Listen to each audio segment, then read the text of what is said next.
दोस्तों नमस्कार, स्वागत है आपका आज की इस क्लास में जहां पर हम लोग पढ़ने जा रहे हैं व्हाट इज ईमेल। ईमेल क्या होता है। हम लोगों ने अपनी ज़िंदगी में बहुत बार सुनते हैं, दिन भर में अगर हम मोबाइल यूज़ करते हैं तो ईमेल सबसे हम बहुत बार रूबरू होते हैं, बार-बार सुनने को मिलता है। तो ये होता क्या है, कैसे यूज़ किया जाता है, कैसे हम इसको बना सकते हैं, इन सारी चीज़ों के बारे में आज हम इस क्लास में अच्छी तरीके से डिस्कस करने वाले हैं। तो दोस्तों बिना देरी करे हुए शुरू करते हैं व्हाट इज ईमेल।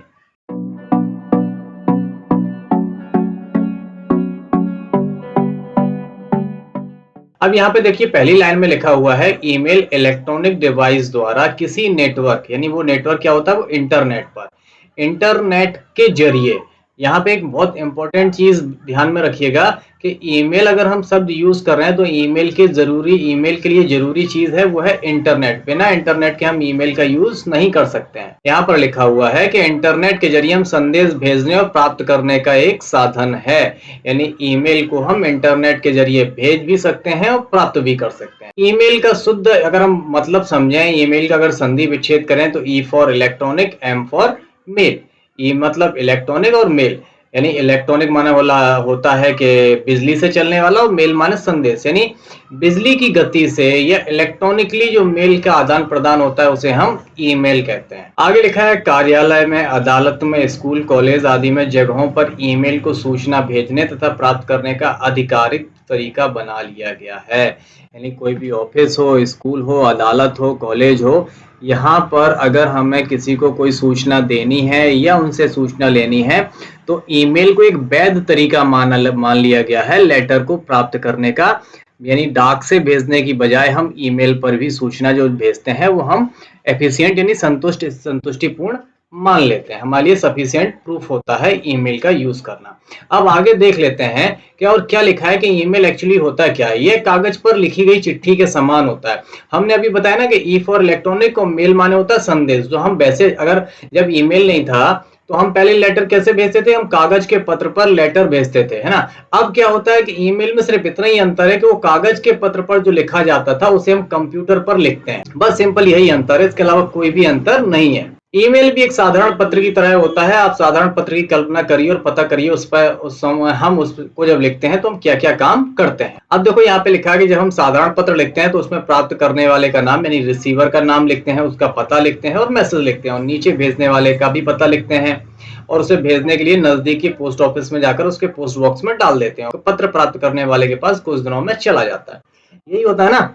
जब भी जैसे मैं बोलूं कि एक स्टूडेंट है हमारा श्याम, और उसको राजेश को एक लेटर भेजना है, कोई संदेश भेजना है, तो अभी क्या करते हैं हम भाई, एक लेटर लिखते हैं कागज पे, या पोस्ट ऑफिस से अंतरदेशी पोस्ट कार्ड, लिफाफा है, कुछ भी खरीदेंगे, उसमें लेटर लिखेंगे, और लेटर लिखने के बाद हम अगर राजेश को भेजना है तो मैं राजेश का या पर्टिकुलर किसी XYZ स्टूडेंट का नाम लिखेंगे उस पे, और वो नाम लिखने के बाद हम उसका पता लिखेंगे और अपना पता लिखेंगे कि इन केस यदि वो उसको नहीं मिला तो प्राप्त करने वाले के पास वापस आ जाता है। यही तरीका होता है ना अगर हम बाई पोस्ट भेजते हैं, पोस्ट ऑफिस के माध्यम से भेजते हैं। बस सेम कंडीशन बिल्कुल इसी तरह ईमेल में भी प्राप्त करने वाले का नाम होता है, जो रिसीवर होता है उसका जो पता होता है उसे हम ईमेल आईडी बोलते हैं। यहाँ पे जैसे पता है, जैसे मकान नंबर, गली नंबर, डिस्ट्रिक्ट, पिन कोड, जो चीजें होती है ना वो पता होता है, ऐसे ही कंप्यूटर में यानी इंटरनेट पे वो पता ईमेल आईडी कहलाता है। और प्रत्येक, जैसे अभी मैं बोलूं कि मुझे एक लेटर भेजना है 3 लोगों को, तो क्या संभव है कि तीनों लोगों का एक ही पता होगा? नहीं होगा ना। तीनों लोगों के अलग अलग पते होंगे, उनके अलग अलग मकान नंबर होगा, अलग गांव होगा, अलग जगह होगा। वैसे ही इंटरनेट पे भी हर व्यक्ति की ईमेल आईडी अलग अलग होती है। ये एक यूनिवर्सल सिस्टम है जो मैं आपको बोल रहा हूं कि पूरी दुनिया में जो मेरा ईमेल आईडी है या जो आपका ईमेल आईडी है वो कभी भी दूसरे का ईमेल आईडी सेम नहीं हो सकता।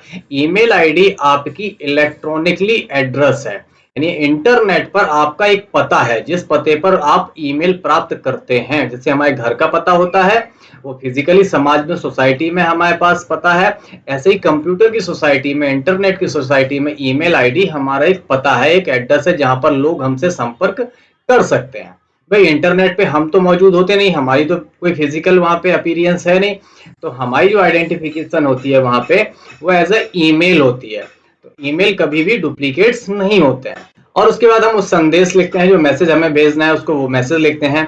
ईमेल में भेजने वाले का नाम अलग से नहीं लिखना पड़ता है, इसमें भेजने वाले का नाम ऑटोमेटिकली संदेश पाने वाले के पास पहुंच जाता है, यानी हमें अलग से नाम नहीं लिखना पड़ेगा। इसके बाद हम सेंड पर क्लिक करेंगे और कुछ सेकंड में ईमेल भेजने वाले के पास पहुंच जाता है। बस यही एक बेनिफिट है। अगर हम मैनुअल जो मैसेज भेजेंगे उसमें प्रॉब्लम यही होती है कि हम पहले पोस्ट ऑफिस में डालेंगे, पोस्ट ऑफिस वाला अपना पोस्ट बॉक्स से निकालेगा, छांटेगा, वो उस जगह पे भेजेगा, फिर वहां का पोस्टमैन जाके आपके घर पे देगा। इसमें 3-4 दिन का समय लग जाता है मिनिमम। ऐसे ही लेकिन ईमेल में क्या होता है कि वो कुछ सेकंड में इंटरनेट के माध्यम से अभी आपने क्लिक किया और कुछ सेकंड लगते हैं वो सामने वाले के पास पहुंच जाता है। This is the benefit of email. Clear है ना? इसमें फायदा क्या है इससे कि इसकी गति साधारण पत्र से ईमेल को अलग बनाती है। इसके अलावा बहुत से कारण हैं जो ईमेल को साधारण पत्र से उपयोगी बनाते हैं। इसकी गति तो है ही है भाई, बड़ी जल्दी लेटर पहुंच जाता है, बड़ी जल्दी संदेश पहुंच जाता है। आप इंटरनेट के द्वारा मिनटों में संदेश को भेज और प्राप्त कर सकते हैं। यह सुविधा अधिकतर ईमेल सर्विस प्रोवाइडर द्वारा मुफ्त में दी जाती है। पहली विशेषता होगी कि मिनटों में प्राप्त कर सकते हैं, सेकेंडों मिनटों में लगता है, आप भेज भी सकते हैं और आपको मिल सकता है। लेकिन यह सुविधा अधिकतर फ्री में है। मोस्ट ऑफ द केसेस में जहां पे हम अपनी ईमेल आईडी बनाते हैं, वो ईमेल आईडी बनाने वाली कंपनियां ये सुविधा हमें फ्री में देती हैं। आपको सिर्फ एक इंटरनेट चाहिए और एक डिवाइस चाहिए, चाहे वो आपका कंप्यूटर हो, आपका मोबाइल फोन हो, आपका लैपटॉप हो। सिर्फ इसी की आवश्यकता पड़ती है बस। यानी हमें इंटरनेट चलाने के लिए हमें एक डिवाइस चाहिए होगी, चाहे वो कंप्यूटर हो, मोबाइल फोन हो या लैपटॉप हो। इन तीनों के लिए उस पर एक इंटरनेट भी चलता हो और इंटरनेट को ये चलाने वाली चीजें भी हों। यानी अगर हमारे पास कंप्यूटर है, मोबाइल है, लैपटॉप है, तो उस पर इंटरनेट भी चलना चाहिए, तभी हम ईमेल का यूज कर पाएंगे। दुनिया भर में लोग एक दूसरे को मेल सेंड करते हैं, रिसीव करते हैं। आप अपने दोस्त, परिवारजन, सहकर्मी, बॉस आदि को ईमेल सेंड कर सकते हैं। अब पता चले कि मैं कहीं पे नौकरी करता हूँ, अपने बॉस को बताना है मैं छुट्टी ले रहा हूँ, तो भैया अगर डाक से बताओगे तो 3 दिन, जब तक आपकी छुट्टी खत्म होगी 3 दिन बाद उसे मैसेज चिट्ठी मिलेगी आपकी। तो ये सारी चीजें हम मेल से फटाक से भेज सकते हैं और समय भी खर्च होता है। इसके लिए बस आपको एक ईमेल आईडी, इंटरनेट और एक ईमेल सॉफ्टवेयर की जरूरत होती है। जिस व्यक्ति के पास ईमेल आईडी है उसे कोई भी व्यक्ति जिसके पास भी ईमेल आईडी है मेल सेंड रिसीव कर सकता है। बस यहाँ पे एक इंपॉर्टेंट चीज और है कि भेजने वाले के पास और प्राप्त करने वाले के पास, दोनों के पास ईमेल आईडी होनी आवश्यक है। यानी अगर मैं किसी को मेल भेजूंगा तो उसके पास भी एक ईमेल आईडी होनी चाहिए और मैं अगर भेज रहा हूं तो मेरे पास भी ईमेल आईडी होनी चाहिए। यानी दोनों एंड पे ईमेल आईडी होनी आवश्यक है। अगर मेरे पास ईमेल आईडी मेरी नहीं है तो मैं किसी को मेल्स नहीं भेज सकता हूँ। ईमेल आईडी बनाने के लिए आपको क्या क्या चाहिए ये बहुत अच्छी तरीके से समझ लेते हैं, फिर हम आपको ईमेल आईडी बनाना भी सिखाएंगे। जैसे पहले आपके पास एक कंप्यूटर या स्मार्टफोन होना चाहिए जिसके माध्यम से आप ईमेल भेजने वाले हो। आप कंप्यूटर से भेज सकते हो, आप अपने मोबाइल से भी भेज सकते हो, आप लैपटॉप से भी भेज सकते हो, है ना? तो वो एक डिवाइस जरूरी है। और दूसरी चीज है इंटरनेट कनेक्शन के, उस डिवाइस पे आपका इंटरनेट चल रहा होना चाहिए। बिना इंटरनेट के आप ईमेल्स नहीं भेज सकते हो। ठीक है। अगली चीज है आपके पास एक ईमेल प्रोवाइडर होना चाहिए। मोस्ट इंपॉर्टेंट चीज यही है, ईमेल प्रोवाइडर। अभी जैसे मैं बोलूँ ना, ईमेल प्रोवाइडर क्या होता है कि जो ऐसी ये प्राइवेट कंपनियां होती हैं जो हमें ईमेल बनाने की सुविधाएं देती हैं, यानी जिन कंपनियों के पास हम ईमेल बना सकते हैं। अभी जैसे मैं बोलूँ आपको कि मुझे लखनऊ से दिल्ली जाना है बाय फ्लाइट, तो हमारे जाने का जरिया क्या हुआ? जाने का जरिया तो फ्लाइट हो गई, लेकिन वो फ्लाइट क्या है? Flight is not a company. Flight एक तरीका है कि हम उड़ के जा रहे हैं, लेकिन हम जिस प्लेन से जा रहे हैं वो एक अलग कंपनी का होगा। वो जेट एयरवेज का हो सकता है, वो स्पाइस का हो सकता है, वो इंडियन एयरलाइंस का हो सकता है, या अलग अलग कंपनियों के हवाई जहाज हो सकते हैं जिनके माध्यम से हम जाते हैं। तो ऐसे ईमेल प्रोवाइडर होते हैं जो हमारे ईमेल को बनाने की और ईमेल को भेजने की सुविधा देते हैं। जैसे एक एग्जांपल मैं आपको देता हूं, जैसे जीमेल। जीमेल क्या है? Gmail is the company, Gmail एक गूगल की कंपनी है जो हमें ईमेल बनाने की सुविधा देती है। ऐसी बहुत सारी कंपनियां हैं जिनके जिनके माध्यम से हम ईमेल बना सकते हैं। मोस्ट ऑफ द केसेस में ये सारे के सारे फ्री होते हैं। जीमेल किसकी है? ये गूगल का प्रोडक्ट है। ऐसे ही याहू मेल है, वो याहू का प्रोडक्ट है। ये सारी चीजों की जानकारी हम आपको आगे देने वाले हैं। और थोड़ी सी डिजिटल साक्षरता होनी चाहिए, नहीं आपको थोड़ा सा कंप्यूटर चलाना आना चाहिए। बस यही 4 चीजें चाहिए हैं तो हम खुद की ईमेल आईडी बना भी सकते हैं और उसका यूज भी कर सकते हैं। अब देखो, जो मैंने अभी बताया आपको कि ईमेल बनाने के लिए आपको किस कंपनी अथवा सर्विस प्रोवाइडर का इस्तेमाल करना पसंद करेंगे, आपकी जानकारी के लिए बता दें कि ईमेल सर्विस प्रोवाइडर डाकघर की भांति काम करता है। जो आपको एक ईमेल आईडी देता है, आपके ईमेल को संभालता है, आए हुए ईमेल दिखाता है आदि। आपकी सहायता के लिए यहाँ पे कुछ लोकप्रिय वेब मेल सर्विस बता रहे हैं। अभी जैसे मैं बोलूं, आपके एक रिश्तेदार रह रहे हैं दिल्ली में, आप दिल्ली में उनको एक किताब भेजना चाहते हो, तो अभी हमारे पास एक व्यवस्था क्या है, हम उस किताब को कितने तरीके से भेज सकते हैं भाई। अगर बाई पोस्ट ही जाएगी तो बाई पोस्ट के लिए आपके पास पहला विकल्प होता है कि आप डाकघर पे जाओ, उसकी रजिस्ट्री कर दो और उसको भेज दो पार्सल बना के। दूसरा आपके पास एक और तरीका है कि आप उसी को प्राइवेट कंपनी से कुरियर भी कर सकते हैं। कुरियर भी एक सर्विस है ना, उसे भी हम डाक सर्विस ही बोलते हैं। अब पोस्ट ऑफिस में यानी डाकघर में और कुरियर में दोनों में अंतर क्या है भाई? पोस्ट ऑफिस सरकारी कंपनी है और कुरियर एक प्राइवेट कंपनी है। अलग अलग कंपनियों के कुरियर सर्विस आते हैं, लेकिन दोनों का काम क्या है कि आपके डाक को, आपकी पोस्ट को, आपके संदेश को, आपके मटेरियल को एक जगह से दूसरे पते पर डिलीवर करना। बस वही ईमेल प्रोवाइडर करते हैं जो आपके ईमेल्स, आपको ईमेल बनाने की सुविधा देते हैं, आपके संदेश को लेते हैं और दूसरे जगह पे पहुंचा देते हैं। जिसमें सबसे पहले एक नंबर पे आती है जीमेल। यह एक गूगल कंपनी की सर्विस है या गूगल की सर्विस है। इसका इस्तेमाल दुनिया भर में मौजूद इंटरनेट यूजर के अलावा बड़े बड़े बिजनेस ओनर भी ईमेल आईडी बनाने के लिए करते हैं।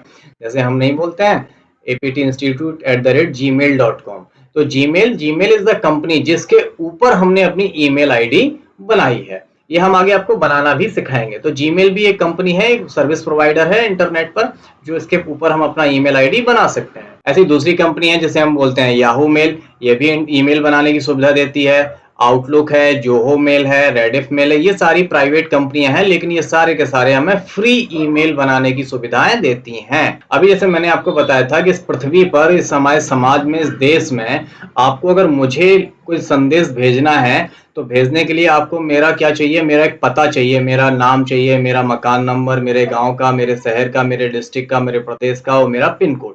इतनी सारी चीजें चाहिए हैं। इस पृथ्वी पर यदि समाज में हम रह रहे हैं तो मेरे पास तक आपको संदेश पहुंचाना है। तब अगर यही चीज हम इंटरनेट की दुनिया पे बात करें तो इंटरनेट की दुनिया पे तो हमारा कोई घर है नहीं, लेकिन हम हैं। तो वहां पे हमें एक अपने पते की जरूरत होती है कि लोग हमसे इंटरनेट पर कैसे संबंध करेंगे। इंटरनेट पे तो मकान नंबर है नहीं, तो वहां पे हमारी पहचान, हमारा जो पता होता है, उस एड्रेस को हम नेट के लोक में, नेट की दुनिया में कहते हैं ईमेल आईडी। जब आपका ईमेल अकाउंट बन जाता है तो आपको वहां से एक ईमेल आईडी बनती है, जैसे aptinstitute@gmail.com। ये हमारी ईमेल आईडी है जो कहाँ पे बनी है? जीमेल पे बनी हुई है। लिखा हुआ है इस ईमेल आईडी को गूगल के मेल प्रोग्राम जीमेल द्वारा बनाया गया। अब जैसे मैं आपको आगे बता देता हूँ कि ईमेल आईडी के हिस्से क्या होते हैं। अब जैसे ये पूरा जो है ना aptinstitute@gmail.com, इस पूरी को हम ईमेल आईडी बोलते हैं। क्या बोलते हैं? Email ID. इस ईमेल आईडी के दो हिस्से होते हैं जो @ के निशान से डिवाइडेड होते हैं। एक @ के इस तरफ वाला हिस्सा जो हमारा नाम है, यूजर का नाम है, और ये ईमेल आईडी, इसको हम डोमेन नेम बोलते हैं। ये उस कंपनी का नाम है जिसने हमें ये पूरी ईमेल आईडी बनाने की सुविधा दी है। जब हमसे कोई पूछेगा कि आपकी ईमेल आईडी क्या है, तो हम बताएंगे हमारी ईमेल आईडी है aptinstitute@gmail.com। This is my email ID, है ना। जीमेल आईडी नहीं, ये हमारी ईमेल आईडी है। वो बनी काय पे है? वो जीमेल पे बनी है। हम जब भी गूगल का प्रोडक्ट यूज करेंगे तो वहां पे हमारी ये ईमेल आईडी हमें काम आने वाली होती है। या आप इसके माध्यम से आप किसी भी कंपनी और पे बनी हुई ईमेल आईडी पे भी आप ईमेल भेज सकते। क्लियर हो गया ना आपका concept? What is the difference between email and Gmail? Email और जीमेल में क्या अंतर होता है, ये समझ में आ गया होगा। ईमेल ये आईडी होती है और जीमेल उस कंपनी का नाम है, उस डोमेन नेम का नाम है जहां पे हमने अपनी ईमेल आईडी बनाई है। क्लियर है? पहला भाग यूजर नेम है और दूसरा भाग डोमेन नेम है। ओके, यही मैंने आपको बताया है कि पहला जो @ से पहले वाला भाग होता है उसे हम यूजर नेम बोलते हैं और दूसरा हिस्सा होता है उसे डोमेन नेम बोलते हैं। जो यहाँ पे लिखा हुआ है इसको आपको कॉपी में नोट डाउन करना है, क्योंकि ये सारी चीजें एग्जाम में पूछी जाती हैं कि ईमेल के @ से पहले भाग को हम क्या बोलते हैं, डोमेन नेम किसे बोलते हैं, और @ का जो चिन्ह होता है उसे हम क्या बोलते हैं। ईमेल के फायदे क्या हैं? संप्रेषण, मतलब तेज गति से संदेश को भेजना। रिप्लाई भी तुरंत मिल जाता है। आपके पास डॉक्यूमेंट बिल्कुल लिखित रूप में रखा रहता है, सस्ता पड़ता है, कोई चार्ज नहीं देना पड़ता है, लिखने की आज़ादी होती है, कोई बाउंडेशन नहीं होती कि भाई हमारा एक ही पेज लिखेगा, ज़्यादा नहीं लिख सकते हैं। आप इसके साथ मल्टीमीडिया भेज सकते हैं, मतलब आप टेक्स्ट के साथ आप फोटो भी भेज सकते हो, आप ऑडियो वीडियो भी भेज सकते हो, कई तरीके की फाइलों को शेयर कर सकते हैं। सुरक्षित और भरोसेमंद भी होता है कि आपकी चिट्ठी, जैसे मान के चलो चिट्ठी भेजी मैंने, आपके घर पे गई तो आपके पापा ने भी पढ़ लिया, मम्मी ने ही पढ़ लिया, भाई ने ही पढ़ लिया, लेकिन ईमेल आपका वही पढ़ेगा जिसके पास आपकी ईमेल आईडी का पासवर्ड है। तो ये सिक्योर भी होती है। फायदे हैं तो नुकसान होना स्वाभाविक है। तकनीकी की जानकारी होना। यदि आपको कंप्यूटर या इंटरनेट की जानकारी नहीं है तो आप ईमेल का यूज नहीं कर सकते हैं। इंटरनेट पर निर्भरता, बिना इंटरनेट के काम नहीं चलने वाला। फाइल आकार की बाध्यता, हाँ इस पे भी थोड़ा लिमिटेशन होती है कि आप 25 से 30 MB तक का ही डेटा भेज सकते हैं। और जब आप ईमेल आईडी बना लेते हैं तो आपको चाहे अनचाहे ईमेल भी आने लगते हैं। मतलब जिन लोगों से आपको परिचय भी नहीं है उन लोगों के भी आपको ईमेल्स बार बार आने लगते हैं। अब हम देख लेते हैं ईमेल का इतिहास, इससे भी संबंधित क्वेश्चन बहुत आते हैं। ईमेल को बनाने का काम 1960 के पास शुरू हो गया था, लेकिन नहीं बना था। 10 सालों में बहुत विकास हुआ और 1971 में ARPANET के प्रोग्राम रे टॉमिल्सन ने आधुनिक ईमेल बना लिया था। इसीलिए 1971 में या 1970 में हम पहला ईमेल बनाया गया था और रे टॉमिल्सन को हम इसका आविष्कारक बोलते हैं। ठीक है ना। तो उम्मीद करता हूँ आपको ईमेल और जीमेल में अंतर समझ में आ गया होगा। ईमेल क्या होता है, जीमेल क्या होता है, ये भी क्लियर हो गया होगा। अगली क्लास में हम आपको बताएंगे ईमेल आईडी बनाते कैसे हैं, अलग अलग प्लेटफॉर्म पे कैसे इसको क्रिएट करेंगे। ये सारी चीजें हम आगे की क्लास में पढ़ने वाले हैं। इसमें कोई चीज का डाउट हो, कोई चीज क्लियर नहीं हो रही हो आपको, तो मुझे कमेंट में जरूर बताइएगा। मिलते हैं अगली क्लास में, तब तक अपना ख्याल रखिए। टेक केयर, गुड बाय, जय हिंद।